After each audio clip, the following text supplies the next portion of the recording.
Путіну побудували кабінет-копію у Сочі, щоб ніхто не знав, де він. Про це повідомляє видання «Проект», посилаючись на відкриті дані і 4 інформованих джерела.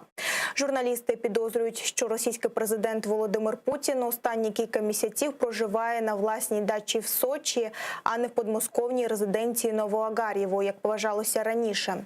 Журналісти відслідкували перельоти президентського літака і зустрічі очільника Кремля. З'ясували, що його адміністрація придумала хитрість і тепер повідомляє про місце перебування Путіна на свій розсуд. Все завдяки однаковим кабінетам в різних резиденціях президента. Ще один доказ – фото з офіційних повідомлень. Кабінети в Новоагар'єво та у Сочі ідентичні, а сам Путін воліє бути подалі від Москви та щільних контактів через загрозу коронавірусу. Передаем чрезвычайное заявление мэра. Жители Спрингфилда, из-за эпидемии я прервал свой отдых на Багамах. Я не покину город. И вы уберите барабан из моего рабочего кабинета.